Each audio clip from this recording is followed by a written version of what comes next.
Zdaj je z nami koordinatorka Levice in ministrica za kulturo Asta Vrečko. Dober večer. Dober večer. Gospa Vrečko, najprej nam povejte, kaj bi zdaj glavni razlog, da ste se v Levici odločili, da proti SDS-u vložite kazensko ovadbo?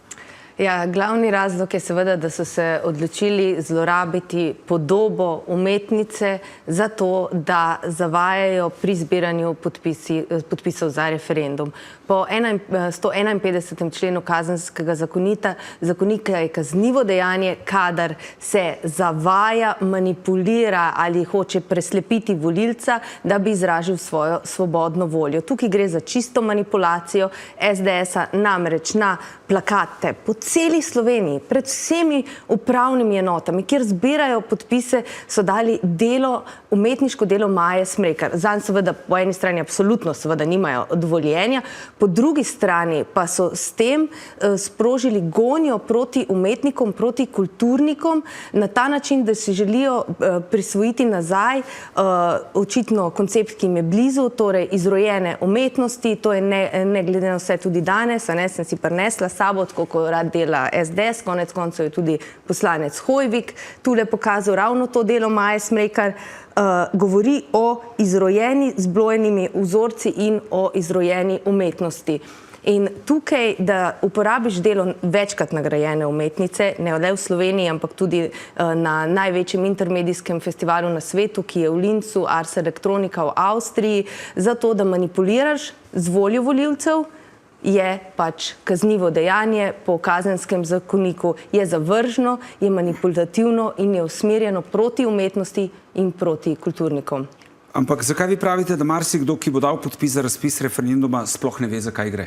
Ja, zaradi tega, ker ko podpišete, tam piše proti privilegijem, a ne, to je prva stvar. In oni so si izbrali boj proti vladi, se pravi proti političnem nasprotniku, kar je legitimno, oni so opozicija, na plečih kulturnikov in umetnikov. Zavržno dejanje, druga ne morem reči, kot to, da se je še enkrat izkazala v svoji zgodovini SDS, da kulturo, polje kulture, ki ga je žal tudi 3-krat vodila, razume kot polje kulturnega boja, kot instrumentalizacijo njihovega dela, zato da izkoriščajo in si pridobivajo politične točke. Govorijo o pokojninah, a ne?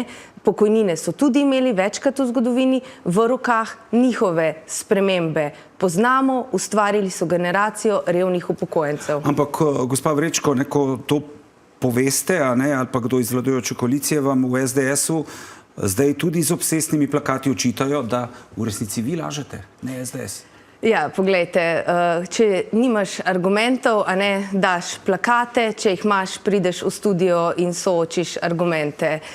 Jasno je, da SDS argumentov nima, točno vejo, kaj so naredili v preteklosti z svojimi ukrepi proti upokojencem, proti kulturi, proti umetnosti, sedaj pa bodo naredili vse, da pridejo na oblast in celo poslužujejo se laži in zavestnih manipulacij tudi za izražanje volje volilcev in to je tudi kaznivo dejanje, zato smo vložili kazensko ovadbo. Ti plakati pa, poglejte, kaj narečem, eno se je seveda spravljati na politične funkcionarje, na javne osebnosti, kot smo tudi mi.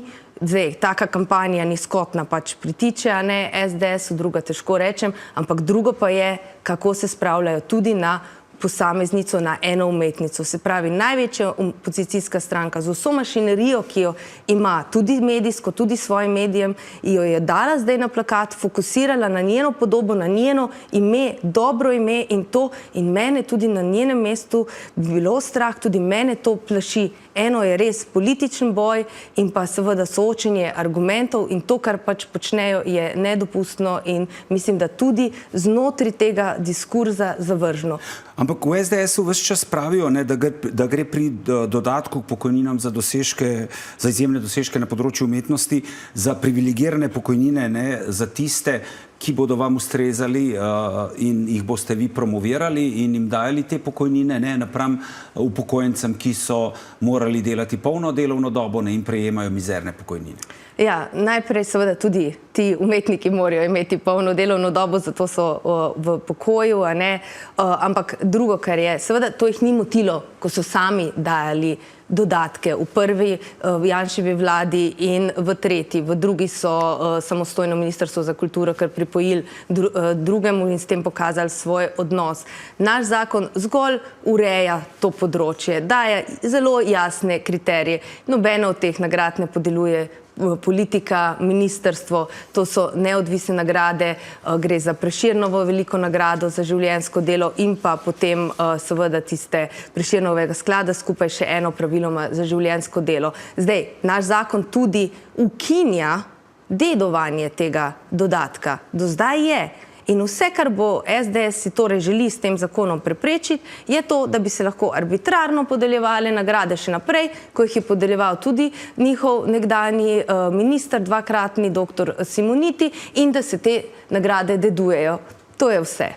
Gospa Vrečko, ali pričakujete, da vas bosta koalicijski stranki Svoboda in SD v tej predvolilni oziroma predreferendumski kampanji aktivno podprli, da boste aktivno sodelovali pri tem, glede na to, še posebej glede na to, da je Janez Janša napovedal, da je ta referendum tudi referendum proti aktualni oblasti in da bo močan rezultat proti skrajšal rok trajanja te zblojene norosti?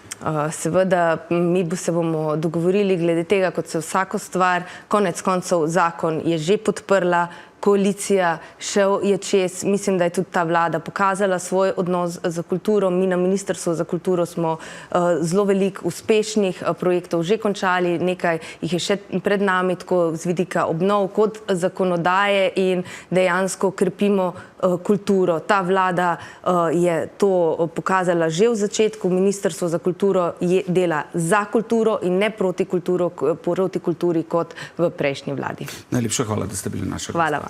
Hvala.